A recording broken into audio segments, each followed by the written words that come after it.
선미 예수님, 예수님, 어제 주일이 무슨 대축일이었죠? 성령 강림 대출. 네, 뭐 아시다시피 예수님의 제자들이 성령으로 충만해지게 된 부활식의 마지막 주일이죠. 사실 오늘부터는 연중 시기로 다시 되돌아오는 것인데, 우리가 이미 예전에 교리 시간에서 다 익히 배우고 알고 있다시피 교회의 시작은 성령 강림 대축일 어제부터 시작한 거예요. 예수님께서 교회를 기반을 만들었는데 성령 강림을 통해서 예수님께서 약속하신 파라클리토, 효조자 영을 통해서 제자들이 드디어 예전에 나약했던 모습에서 벗어나서 각자가 예수님과 같은 삶을 살기 시작했다. 교회의 시작은 바로 성령 강림 대축일에 시작합니다. 예미사 책 앞에 설명이 되어 있지만 사실은 2000년 가까이 우리 가톨릭 교회는 예수님께서 세우셨던 제자들의 공동체, 이 교회를 자모신 교회라고 했어요. 어머니이신 교회. 하늘에 하느님이 아버지시라면 지상에 그 부족한 어머니 역할을 누가 하느냐? 성교회가 한다고 가르쳐 왔어요. 그런데 2018년도 우리 프란치스코 교종께서 동정녀로서 예수님을 낳으셨지만 우리가 공경하는 성모님께서는 여러 호칭이 있으시죠. 그 중에 우리 교회 어머니라는 새로운 호칭을 바로 교회가 설립된 성령 강림 대축일 그 다음날 기념일로 정하신 거예요. 그래서 오늘의 의미를 이렇게 이해할 수 있습니다. 교회가 우리 신앙인들에게 또 예수님의 제자들에게 어머니의 모성을 보여주고 있는 곳이라면 이 교회가 또다시 의탁할 수 있는 어머니로서 성모님을 언급해 주신 거라고 이해할 수 있을 겁니다. 우리 오늘 두 가지 말씀을 집중해서 살펴볼 필요가 있어요. 첫 번째, 창세기에 이 사람이 자기 아내 이름을 하라 하였다. 여기서 사람이 누굽니까? 첫 번째 사람을 얘기하는 거예요. 하나님이 만드신 아담이라는 이름의 사람이 자기 아내의 이름을 하와라고 이름을 불렀어요. 근데 이 아담과 하와는 에덴 동산에서 한 첫 번째 일이 뭐냐 하면 각자 동물, 식물에게 이름을 붙여주는 일이었어요. 이름을 붙이는 것. 그리고 첫 번째 사람 아담도 자기의 동반자의 여성에게 이름을 붙여줍니다. 근데 그 이름의 뜻이 특이해요. 살아있는 모든 것의 어머니, 살아있는 모든 것의 어머니라는 뜻의 하와라는 이름을 붙입니다. 자, 그러면 이거를 문자 그대로 보면 하와가 살아있는 모든 것을 낳았다는 얘기가 되는 건가? 그럴 수 없죠. 사람이 사람 말고 뭐 다 다른 존재를 어떻게 출산을 합니까? 그 지구상에 살아있는 모든 것, 살아있는 모든 것의 어머니라는 뜻은 내가 출산을 했다는 뜻이 아닌 거예요. 다시 말하면 세상 모든 것들을 어머니 마음으로 보살피는 첫 번째 여성이라는 뜻이에요. 이 말은 우리 보통 어머니 하면 자기가 낳은 자식에 관해서만 어머니라는 생각을 하잖아요. 근데 우리가 흔히 모성이라고 얘기하듯이 여성이 가지고 있는 모성은 자기 자식에게만 국한되지 않는다는 거예요. 약하고 볼품없고 이런 것들에게 자식과 같은 연민이 자동으로 생기는 게 모성이에요. 이런 뜻에서 하와라는 이름이 살아있는 모든 것의 어머니라는 이 표현 속에는 하와는 아주 보잘것없고 별 볼 일 없는 미생물, 초라한 생명체의 관해서도 어머니 같은 마음으로 보살폈다는 뜻이 담겨져 있는 거예요. 두 번째 대목 한번 볼까요? 오늘 복음에 예수님께 십자가에 매달려 있으면서 마지막으로 다 이루어졌다라는 말 하기 전에 남기신 말씀으로 이제 언급되고 있는데, 십자가 밑에는 예수님의 어머니, 이모, 클레포의 아내 마리아 막달레나 등등이 있었다. 그 중에 당신의 12제자 중에 한 명인 요한도 있었던 거예요. 그 요한에게 얘기하잖아요. 요한을 이렇게 지목하면서 어머니 여인이시여, 자기 엄마한테 여인이시여라고 부르는 것도 여기 좀 이상하죠. 근데 이 대목은 루카복음에는 나와요. 첫 번째 기적을 했던 대목, 가나의 혼인잔치에서도 포도주가 떨어지니까 그걸 안타깝게 보셨던 마리아가 시종드는 사람을 불러서 이제 예수님께서 하라는 대로 좀 해라. 그러니까 예수님이 여인이시여, 아직 제 때가 안 됐습니다라고 어머니한테 얘기하는 대목이 나와요. 어쨌든 예수님은 당신 어머니에게 아들이라고 소개해주는 사람이 제자였어요. 그런데 물론 남편이 없었죠, 그 당시에 마리아는. 그러면 우리가 알듯이 이제 예수님 말고는 자식이 없으니까 자식 노릇을 하라고 제자들한테, 특히 제자한테 이렇게 부탁을 하셨나 보다, 이렇게 생각이 들잖아요. 근데 예수님 시대에 친자식 아니더라도 사촌이나 인척관계 있으면 다 가족이라고 불렀어요. 그래서 예수님의 형제자매에게 언급이 나오는 거예요. 그러면 마리아는 예수님이 비록 없다 하더라도 그런 친척들에 의해서 부양 받을 수 있는 자격이 있는 사람인 거예요. 부양할 사람이 없으니까 예수님께서 부양에게 어머니를 양도한 게 아니에요. 그 두 번째 생각해 보세요. 예수님께서 교회 바위라고 얘기했던 첫 번째 수제자가 있었어요. 내가 네 반석 위에 내 교회를 세우겠다고 했잖아요. 그러면 예수님께서 당신 어머니를 부탁할 사람이 있다면 당연히 누구한테 부탁을 하는 것이 신비에 받겠다고 생각합니까? 베드로죠. 베드로에게 10세까지 줬잖아요. 10세까지. 당연히 그런 특권을 누리고 있는 베드로가 제자들을 대표해서 예수님의 어머니 마리아를 봉양하고 모시는 게 합당하지 않았겠습니까? 왜 요한일까? 베드로가 아니고. 이거 한번 여러분 묵상 소재로 한번 삼아서 생각해 보시길 바랍니다.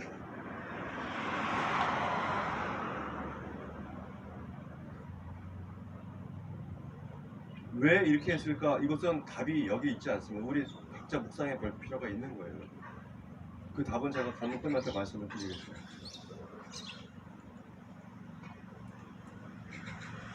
여러분, 지금은 한물은 같지만 예전에 한 20년 전에 아주 우리나라의 큰 호응을 일으켰던 책이 하나 있어요.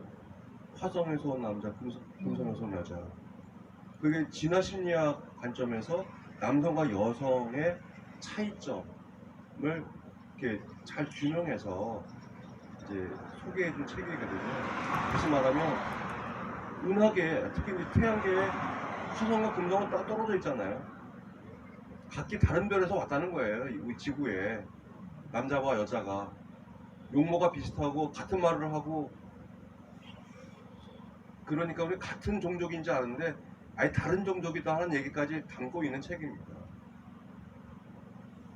그 책에 또 비견할 수 있는 책이 또 하나 있는데,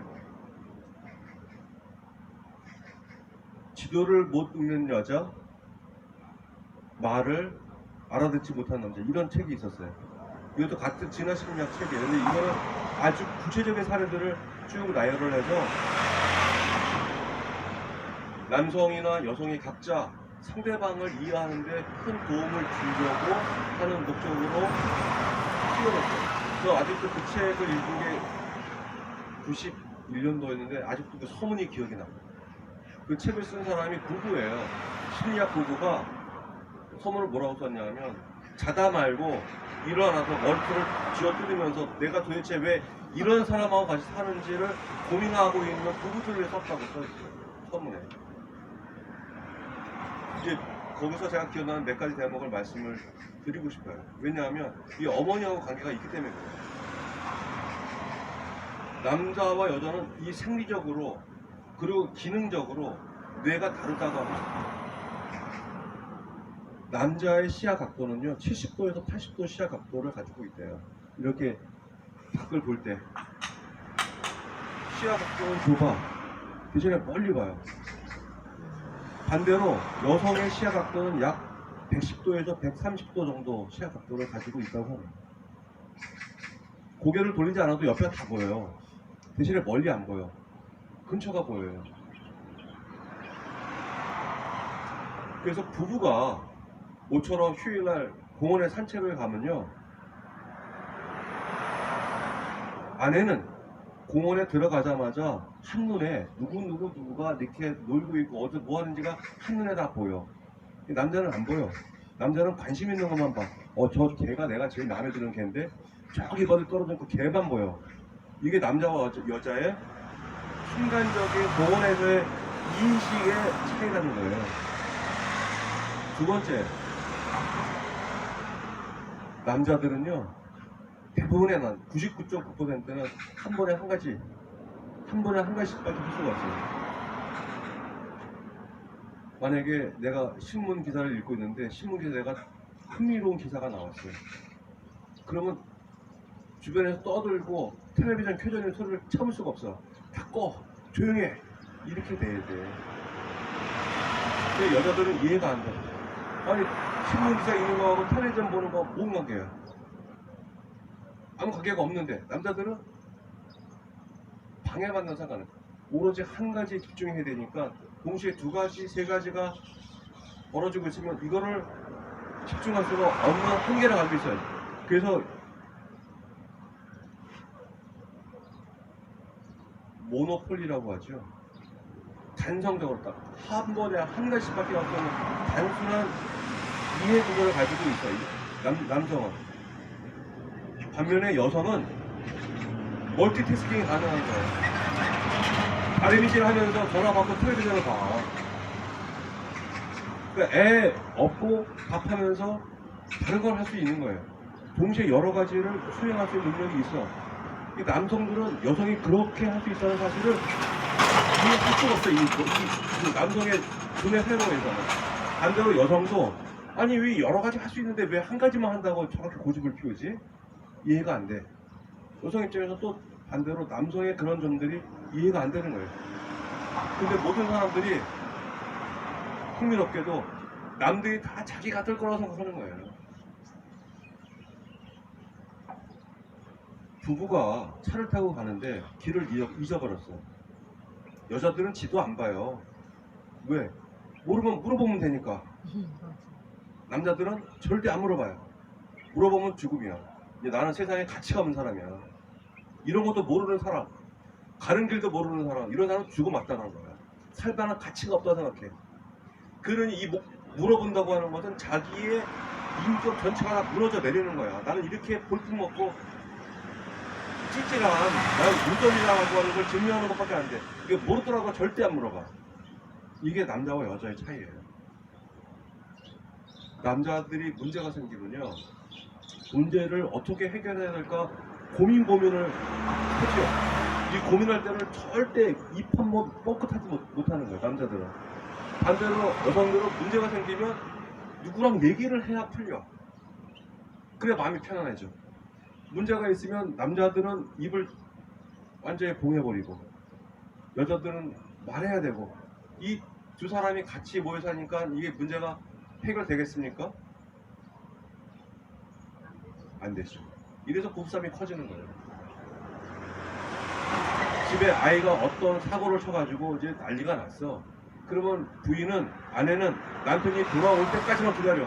돌아오자마자 붙잡고 막 얘기를 해. 그러면 남자는 이제 멘붕에 오는 거예요. 이걸 어떻게 해결을 해야 되나. 그 소리를 빡빡 내면서 이제 얘기 듣지도 않고 나보고 어떻게 하는 거야 소리 지르고 그냥 방으로 탁 들어가는 거예요. 문 잠그는 거. 이게 보통 일상이에요.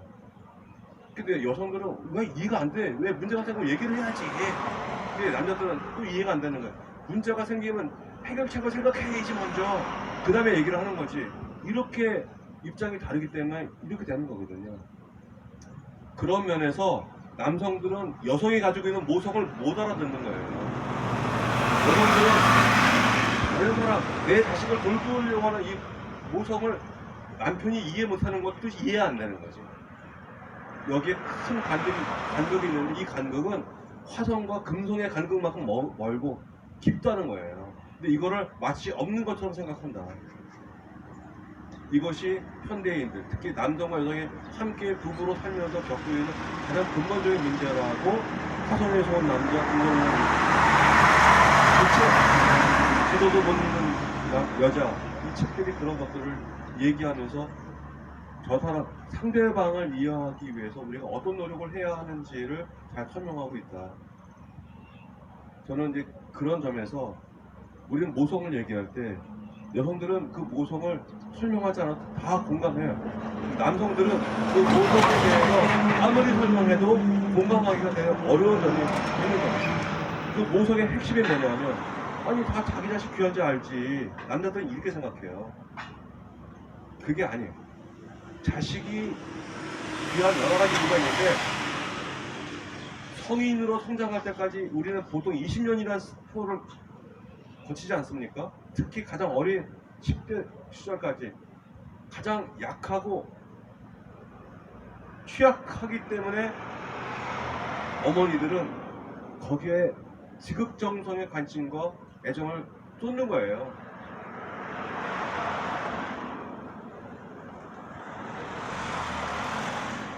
그 시인 중에 이태흠이라는 시인이 있어요.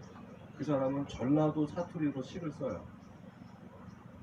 아주 그 이태흠 시인의 시를 읽으면 야 우리말이 이렇게 고소하고 좋구나 하는 느낌을 아주 갖게 됩니다. 그래서 북쪽에는 백석이라고 하는 시인이 있었다면 남쪽에는 태은이가 있다고 할 정도의 그렇게 주목받는 시인입니다. 근데 그 시인이 쓴 시 중에 어머니가 사는 나라에서는 이라는 시 제목이 있어요.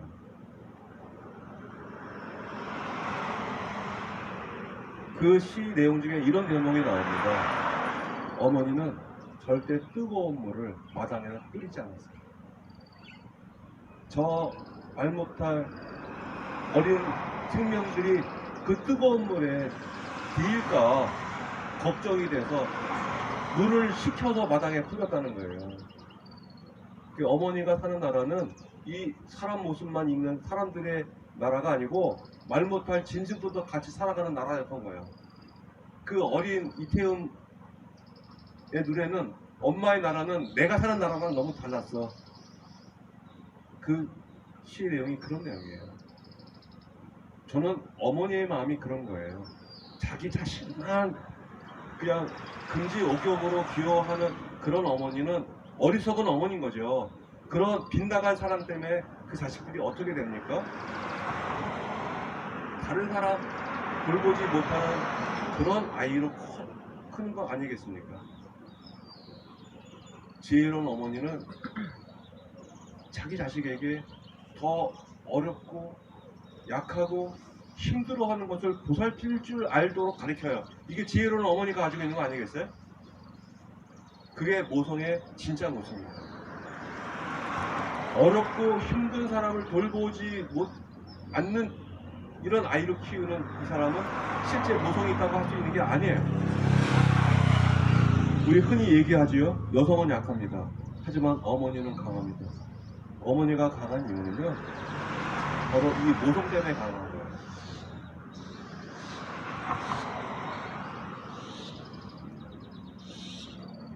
오늘 예수님께서 당신 제자 12명 중에 1명은 빠졌으니까 11명 11명 중에 딱 집어서 요한에게 어머니를 소개하잖아요. 어머니에게도 요한은 12제자 중에 가장 나이가 어렸다고 알려져 있죠. 자기 형 야고보와 함께 동생이었어요.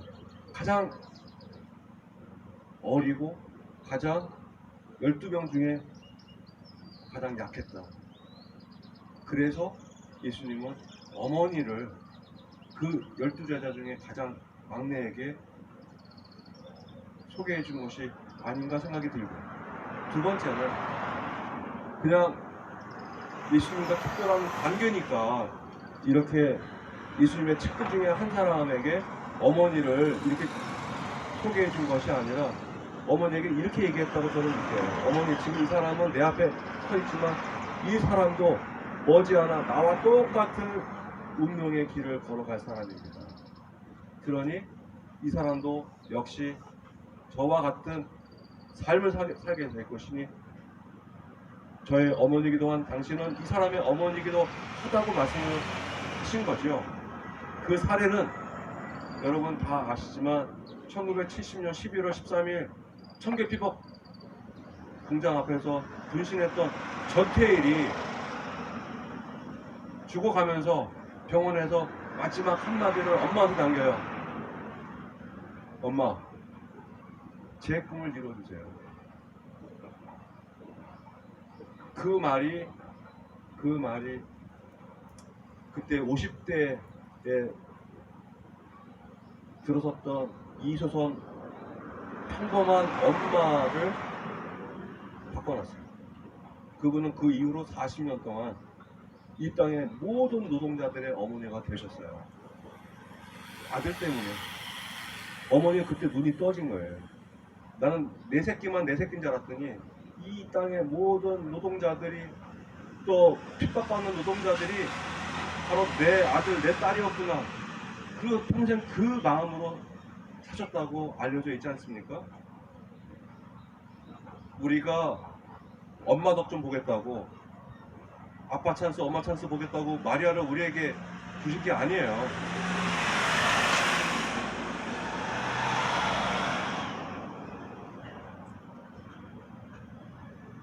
교회가 어머니 교회라는 이름을 부르려면 우리 교회에서 뭐 잘 나가는 사람도 많죠. 유명한 사람도 많죠. 뭐 그런 사람들도 중요하겠지만 정말 알뜰히 보살피고 관심을 가져야 하는 것은 약하고 힘들어하는 사람들을 보살필 때 자모이신 교회가 되는 것이고, 우리가 모시고 있는 성모님도 바로 그런 분이기 때문에 우리가 그분의 품 안에 안식을 누리고 그분의 힘을 받아서 우리도 약하고 어려운 사람들을 돌볼 수 있는 사람으로 성장해 간다는 사실을 고백하는 것이죠.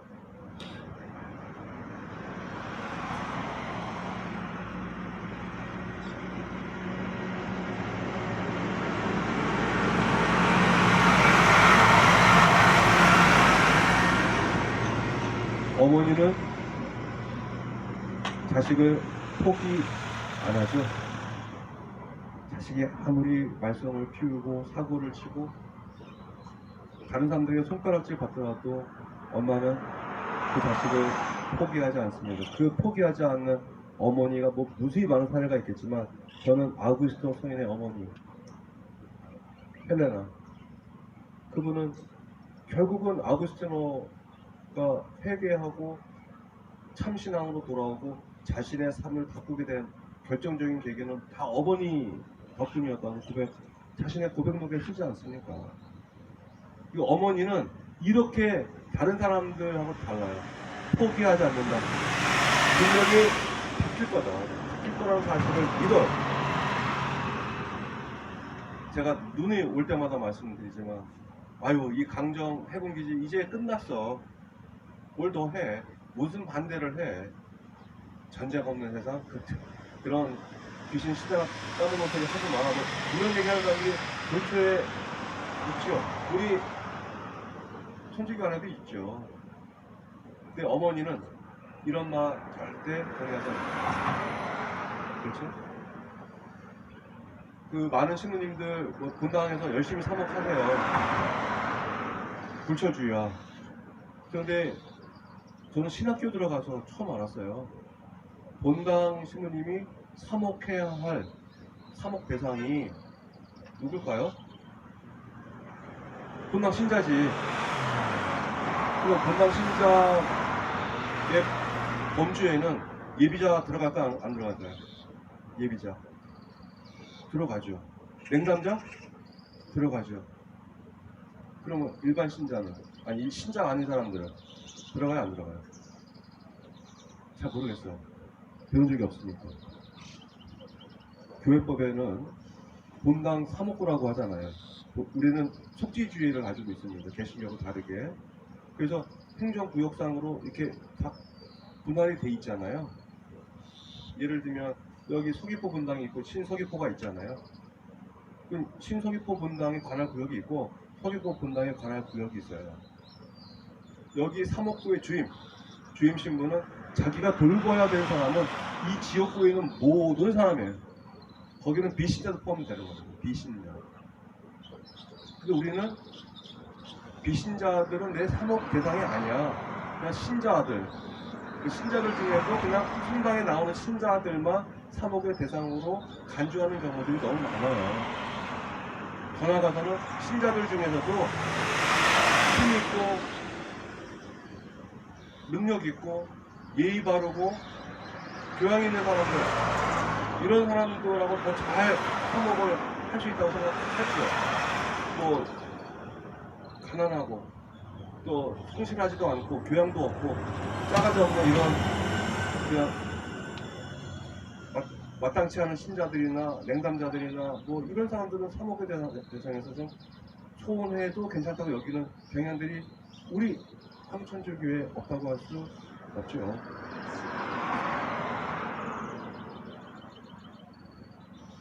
많은 신부님들이 이렇게 얘기하는 걸 들었어요. 아니 그거 할 일이 없어서 공장 가서 미사를 하냐고. 여기 본당 사목이 얼마나 바쁜데. 이제 이분들은 신자들만 사목하는 것이 사목의 전부라고 보는 것은 아닌가 생각이 듭니다.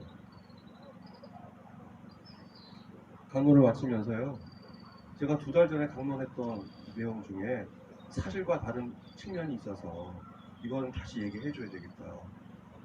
왜냐하면 여러분들이 제 얘기를 듣고 그 강론 시간에 틀린 말을 하실 분이 아니니까 그 얘기를 또 전파를 할 것이 뻔해서 드리는 말씀입니다. 그 우리 일제 36년 통치 기간 동안 많은 사람들이 우리나라는 다시는 해방되지 못할 거라고 믿었다는 얘기를 했어요. 제가 그 2달 전 공론입니다. 기억나실 거예요. 심지어 독립선언문을 서명했던 33명의 민족대표라는 분들도 변절을 했다. 라는 얘기를 언급했는데 제가 그 자료를 찾다 보니까 제가 틀렸어요.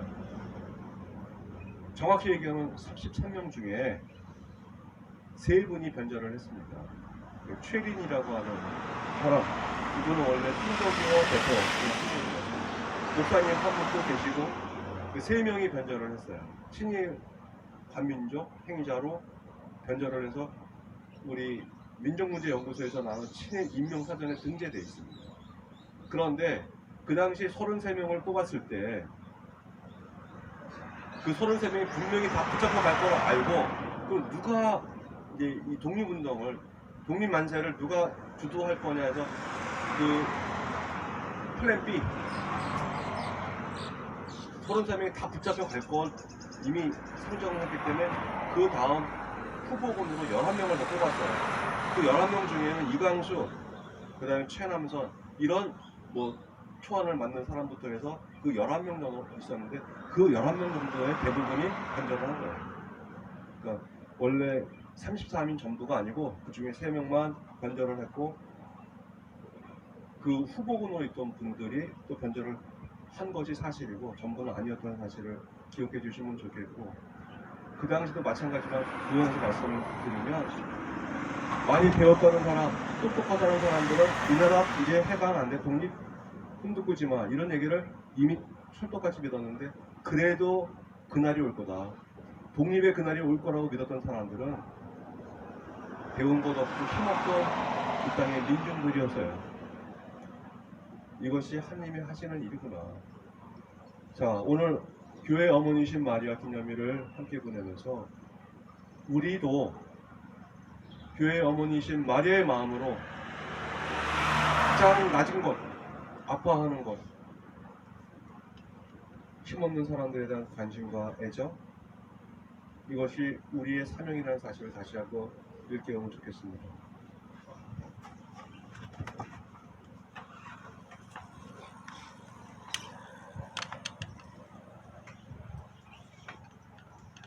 봉헌성가 240장 3절 하겠습니다. 주의 은총 가